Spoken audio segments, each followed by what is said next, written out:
Hello goblins, it's Chris, Eldritch Pipes, and it's this week's pipe, as this series is now coming to be known. Just the one pipe each week. I have mostly down tools, if not completely down tools for the moment. In fact, since just about the beginning of the week. I posted my last pipe of the year, and that was pretty much it for me. I've been getting things ready for Christmas, pretty much. I must just say,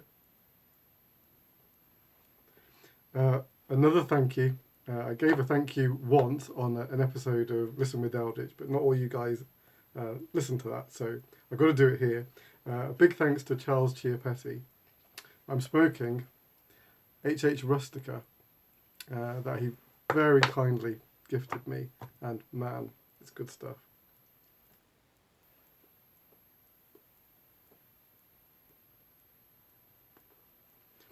The sort of flavour profile really falls into that bold Kentucky, old dark fired, that kind of thing, but it's different again. And in fact,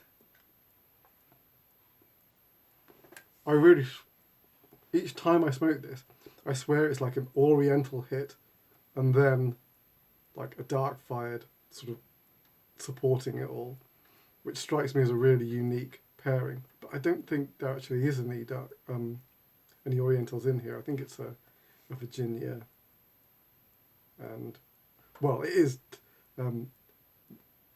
Rustica is the plant. Is it Nicotiana rustica rather than Nicotiana tabac, which is the normal strain of tobacco that we would use for various, I think all the tobacco blends that we use in the current era come from Nicotiana tabac. I know someone's going to correct the hell out of me in the comments below.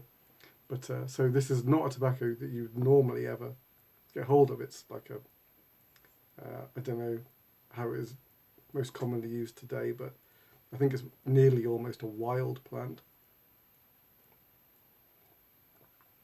I'm just making that up.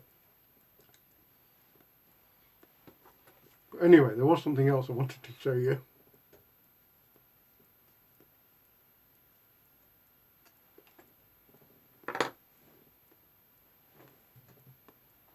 We've got some new briar in.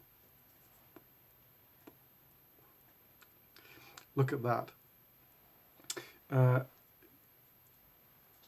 Look at that grain. Really tight, nice, straight grain. Just doing a gentle curve around the block. Really, really lovely.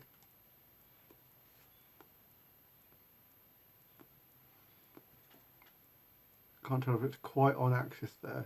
Might have just gone off just a little bit. That looks a bit more like flame grain. So it's not exactly bang on, but it's very hard to do that with the way that the grain sort of distributes throughout the burl. But here's another one. And again, really lovely tight grain. I am looking forward to cutting into these blocks. These are Italian, but it's from a supplier I haven't used before. In fact, these we did a bulk buy.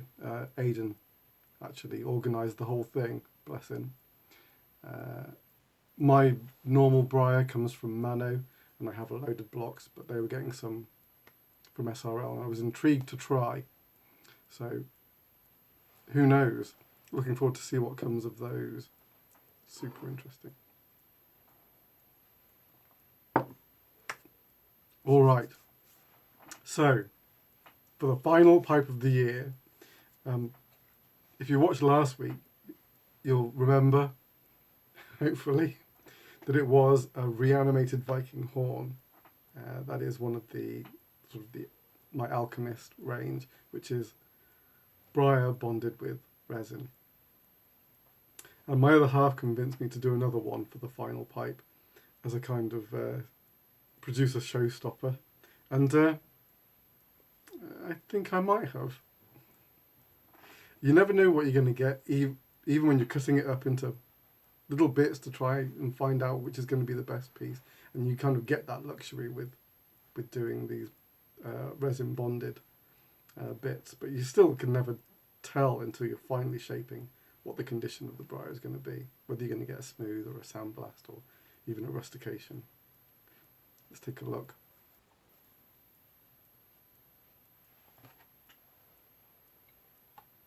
Obviously it turned out to be a smooth. So it's a strawberry. I called it a blood strawberry because of the amber that I chose. I coloured with a deep red amber.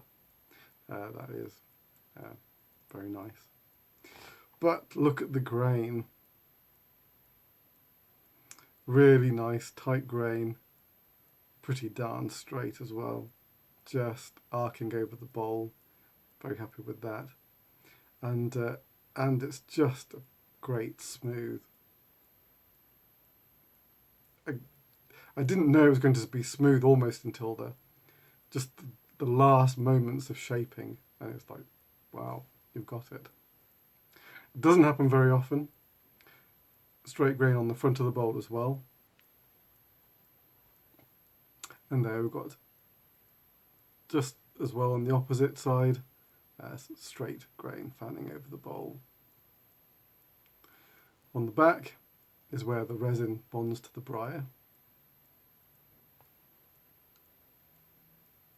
It's even though it's quite a deep red resin, it's still clear and you can see through to the briar beneath, which I think is a nice little touch. Goes right down to the foot of the strawberry.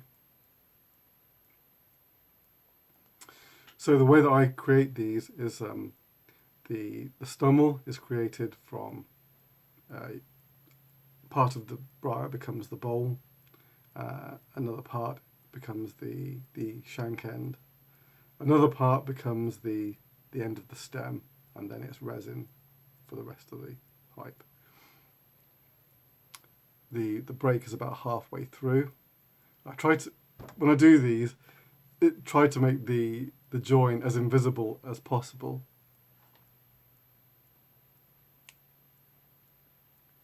So there you see, that's the tenon going into the mortise.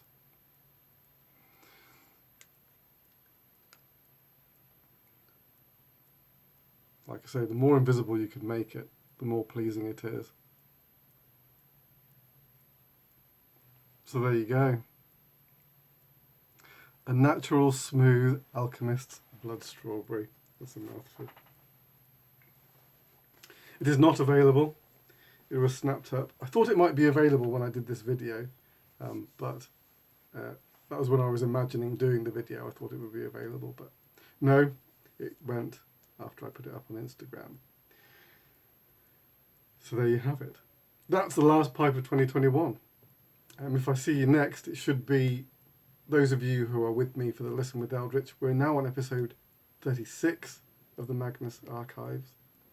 If not, it'll be after that, and it should be my long-promised top 10 tobaccos for 2021. If I haven't succumbed to fatigue after the Christmas celebrations.